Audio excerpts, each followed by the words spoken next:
जब राजा को पता चला कि एक हफ्ते में मृत्यु आना निश्चित है, तो वो अपनी मृत्यु का समाचार मिलते ही खुश हो गए। उस श्राप को उन्होंने शुभ समाचार समझ के अपने अंदर सांसारिक वैराग्य उत्पन्न करने के लिए खुश हो गए। महाराज परीक्षित आत्म साक्षात्कार की अन्य विधियों को छोड़कर अपने मन को कृष्ण भावनामृत में एकाग्र करने के लिए गंगा नदी के तट पर दृढ़तापूर्वक बैठ गए। गंगा जल भगवान के चरण कमलों की धूल तथा तुलसी दल से मिश्रित रहते हैं, इसीलिए जिसकी भी मृत्यु होनी है, सब लोग इस नदी की शरण ग्रहण करनी चाहिए। इस प्रकार राजा परीक्षित ने संकल्प किया और आमरण उपवास करने तथा भगवान कृष्ण के चरण कमलों में अपने आप को समर्पित करने के लिए वे गंगा नदी के तट पर बैठ गए। इस अवसर पर बड़े बड़े मुनिजन अपने शिष्यों के सहित वहां पर तीर्थ यात्रा के बहाने उपस्थित हो गए।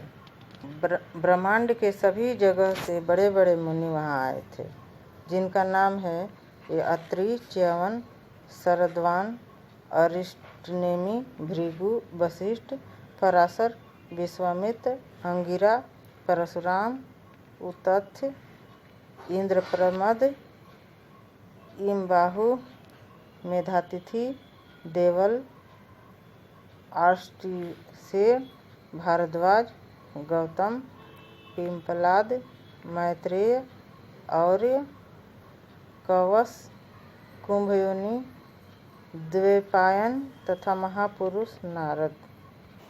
इनके अतिरिक्त वहां अन्य अनेक देवर्षि राजा तथा विभिन्न मुनियों के वंशज विशिष्ट राजा आए थे। जब वे सब महाराज से मिलने आए तो महाराज परीक्षित ने सिर नवाकर उनको नमस्कार किए और उनका स्वागत किए। भाग्यशाली राजा ने कहा, मैं अत्यंत धन्य हूँ। ऐसे ऐसे महापुरुषों का मुझे अनुग्रह प्राप्त हो रहा है।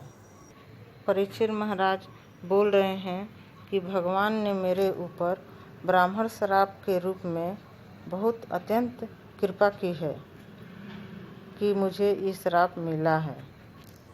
मुझे बचाने के लिए भगवान मेरे समक्ष इस तरह प्रकट हुए हैं कि मैं भयवश अपने आप को संसार से मुक्ति पा लूं। महाराज परीक्षित विनती कर रहे हैं, हे ब्राह्मणों, आप मुझे पूर्ण रूप से शरणागत के रूप में स्वीकार कर लीजिए। माँ गंगा, आप भी मुझे शरणागत के रूप में स्वीकार करिए, क्योंकि मैं पहले से अपने हृदय में भगवान के चरण कमलों को धारण किए हुए हूँ। अब चाहे तक्षक नाग या ब्राह्मण द्वारा उत्पन्न कोई भी चमत्कारी वस्तु मुझे तुरंत डस ले, मेरी एकमात्र इच्छा यही है कि आप सब भगवान विष्णु की लीलाओं का गायन करते रहें और मैं सुनता रहूं। महाराज परीक्षित गंगा के दक्षिणी तट पे कुश के बने आसन पे पूरब की तरफ मुँह करके अपना मुख उत्तर की ओर कर लिए और बैठ गए। अपना साम्राज्य का भार अपने पुत्र को सौंप दिए। इस प्रकार महाराज परीक्षित आमरण उपवास करने के लिए बैठ गए। स्वर्ग लोक के सारे देवता राजा के इस कार्य की प्रशंसा करने लगे और हर्ष विभोर होकर पृथ्वी पर पुष्प की वर्षा करने लगे और देवी देवता नगाड़े बजाने लगे। सारे ऋषि मुनि प्रसन्न हुए और महाराज परीक्षित को देखकर उनकी इस आमरण व्रत का बहुत सराहनीय बोले। उसी समय व्यासदेव के शक्ति संपन्न पुत्र वहां प्रकट हुए, जो संपूर्ण पृथ्वी पर उदासीन तथा आत्मतुष्ट होकर विचरण करते रहते थे। उनमें किसी सामाजिक व्यवस्था या जीवन स्तर का कोई लक्षण प्रकट नहीं होता था। वे स्त्रियों तथा बच्चों से घिरे थे और इस प्रकार वे वेश धारण किए थे मानो सभी लोगों ने उन्हें उपेक्षित समझ रखा हो। श्री व्यासदेव के इस पुत्र की आयु केवल 16 वर्ष की थी। उनके पांव, हाथ, जांघें, भुजाएं, कंधे, ललाट तथा शरीर के अन्य भाग अत्यंत सुकोमल तथा सुगठित बने थे। उनकी आंखें सुंदर, बड़ी बड़ी तथा नाक और कान उठे हुए थे। उनका मुखमंडल अत्यंत आकर्षक था और उनकी गर्दन सुगठित एवं शंख जैसी सुंदर थी।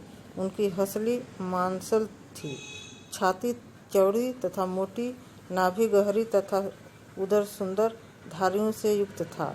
उनकी भुजाएं लंबी थी तथा उनके घुंघराले बाल उनके सुंदर मुखमंडल पर बिखरे हुए थे। वे नग्न थे और उनके शरीर की कांति भगवान कृष्ण जैसी प्रतिबिंबित हो रही थी। वे श्यामल वर्ण के तथा अपनी युवावस्था के कारण अत्यंत सुंदर थे। अपने शरीर की कांति तथा आकर्षक मुस्कान के कारण वे स्त्रियों के लिए मोहक थे। महाराज परीक्षित अतिथि सुखदेव गोस्वामी का स्वागत करने के लिए अपना मस्तक नीचे झुकाए। सुखदेव गोस्वामी अपने श्रेष्ठ आसन पर विराजमान हुए। तब सुखदेव गोस्वामी साधु मुनियों तथा देवताओं से इस तरह घिरे हुए थे जिस तरह चंद्रमा तारों, नक्षत्रों तथा अन्य आकाशीय पिंडों से घिरा रहता है। उनकी उपस्थिति अत्यंत भव्य थी और सब द्वारा सम्मानित थे। सुखदेव गोस्वामी शांति भाव से आसन पर बैठ गए।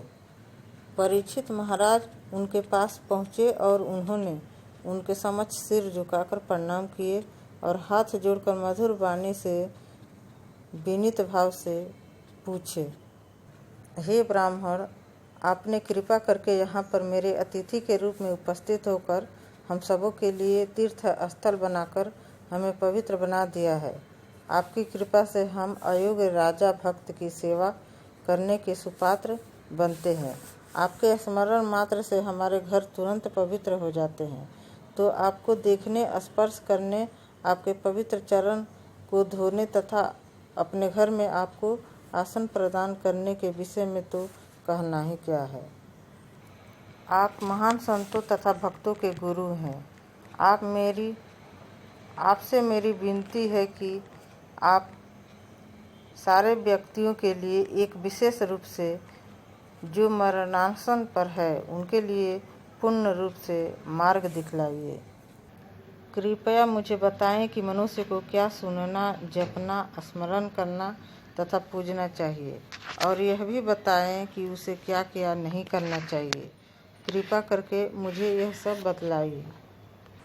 इस प्रकार सुखदेव गोस्वामी अपनी मीठी वाणी, मधुर भाषा से परीक्षित महाराज को और सारे उपस्थित देवी देवता ऋषिगण को 7 दिन 7 रात श्रीमद् भागवत कथा सुनाई और परीक्षित का उद्धार हुआ।